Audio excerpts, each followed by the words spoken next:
Assalamualaikum warahmatullahi wabarakatuh. Apa kabar teman-teman semuanya? Kita berdoa semoga kita tetap selalu dalam lindungan Allah Subhanahu wa taala. Baik teman-teman semuanya, hari ini kita akan belajar bagaimana caranya kita bisa menciptakan keajaiban rezeki. Karena memang sebenarnya keajaiban itu memang ada dan nyata. Nah, kalau kita tidak pernah merasakan atau belum pernah sama sekali merasakan apa itu, bagaimana keajaiban itu datang, maka audio ini adalah yang tepat kamu dengarkan hingga selesai. Karena di sini saya ingin jelaskan bahwa ada langkah-langkah yang bisa kita lakukan agar keajaiban-keajaiban itu terjadi pada hidup kita, khususnya keajaiban masalah rezeki. Apakah itu mendapatkan uang secara tak terduga, atau bisa lunas hutang tanpa harus membayar, kemudian ATM terisi sendiri yang kita tidak tahu siapa yang mengirimnya, dan lain sebagainya. Nah, oleh karena itu simak terus audio ini sampai selesai sehingga kamu paham dan bisa mempraktekkan ilmunya. Bahwa sebenarnya ingat sekali lagi bahwa keajaiban itu ada dan nyata dan terkhusus bagi orang-orang yang yakin kepada Allah. Oke, baik teman-teman semuanya. Ada tiga langkah yang bisa kita lakukan agar keajaiban itu terjadi pada diri kita. Apa aja itu? Yang pertama adalah perbanyak istighfar. Nah, istighfar ini adalah salah satu cara supaya keajaiban itu datang kepada diri kita. Keajaiban rezeki itu datang di kehidupan kita. Kenapa? Karena salah satu penyebab sulitnya rezeki seseorang itu datang, itu disebabkan karena dosa dan kesalahan, bukan karena yang lain. Ingat teman-teman ya, bahwa semua hal yang terjadi pada diri kita, itu semuanya adalah kehendak dan izin Allah. Jadi kalau semisalnya Anda merasa sial, kemudian Anda tidak pernah merasa beruntung, itu sebenarnya bukan karena Anda yang sial atau Anda yang tidak beruntung, tidak. Tapi memang semuanya karena kehendak dan izin Allah. Kenapa itu bisa terjadi? Nah, mungkin keajaiban itu tidak pernah datang kepada diri kita, atau sulitnya rezeki yang datang pada diri kita itu disebabkan karena dosa dan kesalahan kita. Sehingga rezeki itu sulit datang kepada diri kita karena ada penghalang. Apa penghalang itu? Penghalangnya adalah dosa kita. Sama halnya seperti kalau kita ingin menampung air di dalam ember misalnya. Air itu ada di pancuran. Kemudian kita mengisinya itu embernya dalam keadaan tertutup. Bagaimana ember itu bisa terisi? Nah, yang tertutup itulah hijab atau penghalang, sehingga rezeki itu sulit masuk. Nah, sama dengan diri kita. Kalau kita ingin merasakan keajaiban rezeki itu datang pada diri kita, maka salah satu caranya adalah dengan memperbanyak beristighfar, memperbanyak minta ampun kepada Allah Subhanahu wa taala. Karena semua kesulitan itu, kesusahan itu disebabkan karena dosa kita. Nah, banyak orang-orang yang dia mendawamkan istighfar, astagfirullah, astagfirullah, astagfirullah, itu rezekinya lancar terus, mengalirnya itu tiada henti. Bahkan dia kerja hanya 1 jam 2 jam saja ya. Nah, tapi kita lihat ada orang yang kerja 1 harian penuh ya, berangkat pagi kemudian dia pulang malam, tapi hasilnya ya kita bisa lihat berbeda dengan orang-orang yang dia mengandalkan kuasa Allah, mengandalkan keyakinan kepada Allah. Dia beristighfar, tapi bukan berarti dia tidak berikhtiar, tetap dia berikhtiar, tapi dia lebih mengedepankan kekuatan Allah, keyakinan dirinya kepada Allah. Dia yakini bahwa yang memberi rezeki itu adalah Allah. Jadi istighfar, orang yang mendawamkan istighfar, dan itu Allah berjanji, siapa orang yang beristighfar kepadaku, minta ampun kepadaku, maka aku akan mengampuni segala dosa yang ia lakukan. Itu kata Allah. Kemudian siapa yang beristighfar kepadaku, minta ampun kepadaku, kata Allah, maka aku akan berikan kemudahan dari setiap kesulitannya. Dan siapa yang beristighfar kepadaku, maka aku akan menurunkan hujan yang lebat, memberikan buah-buahan yang banyak. Artinya apa? Hujan yang lebat itu adalah rezeki yang tiada henti, terus mengalir.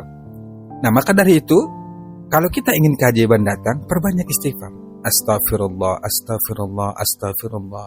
Istighfar itu bisa di mana saja kita ucapkan. Bisa ketika kita sambil beraktivitas, bukan harus hanya setelah selesai kita melaksanakan sholat, tidak. Lagi berjalan, lagi naik kendaraan misalnya, dalam hati astagfirullah, astagfirullah, astagfirullah, ampuni ya Allah. Kalau bagi ibu-ibu misalnya sambil memasak, astagfirullah, astagfirullah. Kalau itu kita dawamkan, percaya sama saya, Kalau Anda bisa melakukan cara ini 30 hari pertama, 30 hari saja, itu insya Allah keajaiban itu akan datang. Apalagi kalau itu menjadi amalan rutin kita, amalan konsisten kita sampai selamanya, sampai kita meninggal, itu Masya Allah keajaiban pasti akan selalu datang kepada diri kita.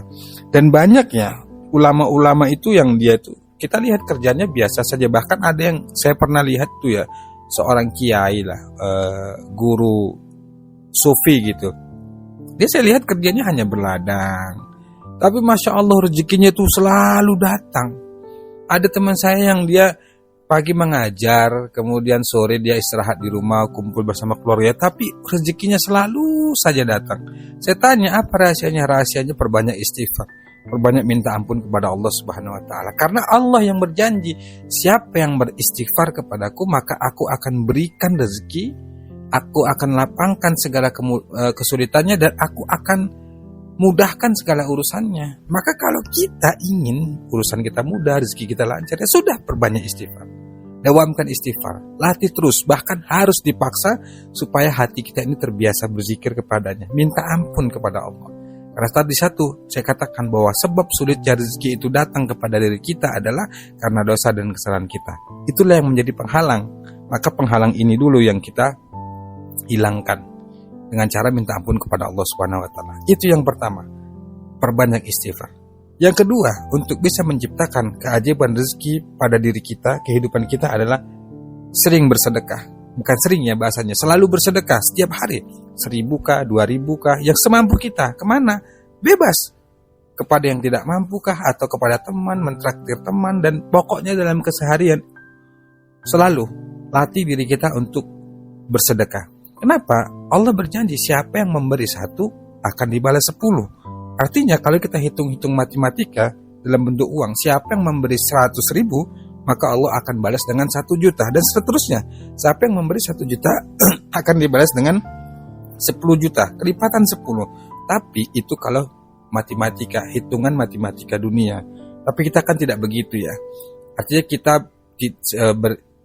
melakukan sesuatu itu bukan hanya berfokus pada dunia, kita juga harus memikirkan akhirat kita. Dan ingat bahwa rezeki itu bukan selalu uang. Rezeki itu bisa kesehatan, bisa kemudahan, pokoknya segala kebaikan itu termasuk rezeki.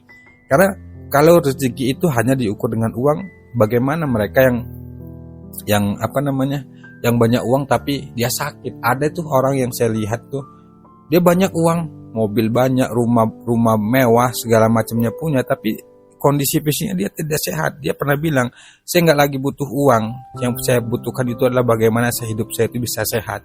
Padahal saat itu dia banyak uang, tapi begitu kalimatnya. Nah sama halnya saat kita sehat, sudahlah yang penting uang banyak, kita bisa beli apa aja yang kita mau. Nah oleh karena itu ingat, rezeki itu tidak harus uang. Kesehatan, rumah tangga yang harmonis, pekerjaan itu mudah, kemudian pokoknya segala kebaikan-kebaikan itulah disebut dengan rezeki. Nah, kalau kita ingin menciptakan keajaiban rezeki dalam hal uang, perbanyak sedekah. Perbanyak sedekah, 1.000, 2.000, apalagi itu ada sekarang ya istilah sedekah subuh ya. Sedekah setelah subuh itu Masya Allah dasarnya luar biasa. Teman-teman bisa praktekkan sendiri nanti. Yang penting ingat, perbanyak sedekah, 1.000, 2.000 yang Anda mampu. Begitu Anda keluar rumah, mau bekerja atau mau beraktivitas apapun itu, bawa uang 5.000, 2.000, 10.000. Begitu ada orang di jalan, kasih kejutan atau belikan dia makanan atau apa, kemudian beri. Yang penting dalam keseharian itu latih bersedekah, banyak bersedekah semampu. Lain lagi halnya kalau kita sedekah yang besar, itu nanti ada pembahasannya tersendiri ya. Tapi dalam hal ini kita untuk melatih diri kita supaya terbiasa itu tercipta keajaiban rezeki, latih bersedekah. 1.000, 2.000, nanti Anda sendiri yang merasakan itu, bagaimana efek atau dampak dahsyatnya itu bersedekah. Ingat, rumus dari sedekah adalah siapa orang yang memberi 1, Allah akan balas 10. 10 itu banyak macamnya, kebaikan ya, bisa balasan dengan uang, kesehatan, bertemu teman yang baru, banyak relasi, banyak, pokoknya segala kebaikan itu termasuk dengan rezeki. Itu yang kedua. Kemudian yang ketiga, jaga sholat berjamaah di masjid. Nah, ini dalam hal ini sangat penting ya, sholat itu kan salah satu amal nanti yang akan ditanya oleh Allah ya. Maka sholat ini apapun keadaan kita, paksakan supaya kita jangan sampai tinggal. Seburuk apapun kondisi kita, jangan pernah tinggalkan sholat. Paksa dah. Dalam hal ini kalau ingin keajaiban tercipta, usahakan ya, 1 bulan coba Anda latih untuk melaksanakan sholat wajib, sholat fardu itu 5 waktu berjamaah di masjid. Subuh, zuhur, asar, maghrib, isya. Apalagi kalau kita bisa ya, sanggup dan kita berupaya mampu untuk bisa melaksanakan sholat itu, sholat sunat-sunatnya kita kerjakan. Artinya 2 rakaat sebelum sholat subuh, kemudian 2 rakaat sebelum zuhur, setelah zuhur, pokoknya sholat-sholat qobliyah dan ba'diyah itu kita kerjakan. Masya Allah, luar biasa. Jadi sebenarnya dengan 3 hal ini, kalau kita rutinkan, kita istiqomahkan 3 hari, 1 bulan saja kita latih, maka Anda bisa lihat dan Anda bisa buktikan sendiri betapa 3 cara ini insya Allah bisa mengundang keajaiban-keajaiban, khususnya masalah rezeki itu di kehidupan Anda. Banyak kok yang sudah membuktikan. Anda mendawamkan istighfar. Istighfar adalah salah satu cara zikir yang bisa menghapus semua dosa-dosa kita. Kemudian kita bersedekah. Sedekah itu Allah berjanji siapa orang yang memberi 1 akan kubalas 10. Kemudian sholat berjamaah. Siapa orang yang berangkat dari rumahnya dalam keadaan bersuci untuk menuju ke masjid untuk melaksanakan sholat berjamaah, maka Allah akan angkat derajatnya. Dan itu janji Allah yang harus kita yakini. Nah, termasuk istighfar, sedekah itu juga harus kita yakinin. Paksa ya, latih hati kita ini supaya yakin bahwa sebenarnya yang menguasai dunia ini, yang mengatur segalanya yang terjadi apapun dalam kondisi hidup kita, itu semuanya Allah. Jadi sih sudah. Kalau Anda ingin supaya keajaiban itu tercipta, banyak istighfar. Astagfirullah, astagfirullah, astagfirullah. Kemudian bersedekah 1000 ke 2000 tiap hari. Kepada siapa bebas. Kalau kita ingin sedekah banyak dan ingin melihat keajaiban Allah itu, ya sudah sedekah yang banyak. Kepada yang tidak mampu, ke panti asuhan misalnya. Tapi kalau kita nggak mampu, ya nggak apa-apa, 1000, 2000 latih. Terus secara nggak langsung itu melatih diri kita untuk mengikis sifat-sifat dengki, kemudian pelit. Kemudian paksa dan latih diri kita, ajak diri kita ini untuk mau melaksanakan sholat berjamaah di masjid. Percaya sama saya, 1 bulan saja Anda melatih ini, saya yakin keajaiban itu akan datang kepada diri Anda. Nah, itulah sebenarnya cara-cara yang banyak dilakukan oleh orang-orang yang orang-orang yang sudah sukses. Saya pernah membaca satu kisah ya, bahwa ada orang yang sukses itu dia bermodalkan dengkul gitu. Saya penasaran, saya lihat ternyata bermodalkan dengkul dan jidat gitu kalau saya tidak salah ya. Dan itu saya baca bukunya, ternyata dia sukses itu hanya mengandalkan dengkulnya untuk dia sujud kepada Allah, kemudian jidatnya untuk dia tundukkan, untuk dia sujud di hadapan Allah, dia minta kepada Allah bahwa dia ingin hidup sukses, dan akhirnya berhasil. Nah, salah satu cara untuk bisa meraih kesuksesan itu adalah dengan 3 hal ini. Kita tidak usah bahas yang lain dulu ya, kan banyak itu sholawat, kemudian mendawamkan sholat duha, kemudian sholat tahajud dan lain sebagainya. Tapi dalam hal ini 3 hal ini saja dulu kita latih, kita praktekkan, insya Allah saya yakin hidup Anda pasti berubah dan keajaiban-keajaiban itu pasti akan datang. Ingat, jangan Anda pikirkan bagaimana cara Allah itu mendatangkan rezeki. Itu bukan wilayah kita, tugas kita hanya meminta. Biarkan Allah yang bekerja, yang Allah yang membuat bagaimana impian-impian kita, masalah-masalah kita itu selesai. Tugas kita ingat, hanya meminta, memohon, ikuti perintahnya, selebihnya serahkan kepada Allah. Insya Allah 3 hal ini kalau kita istiqomahkan, saya yakin hidup kita akan berubah lebih dari apa yang kita harapkan. Demikian yang dapat saya sampaikan, semoga bermanfaat. Assalamualaikum warahmatullahi wabarakatuh.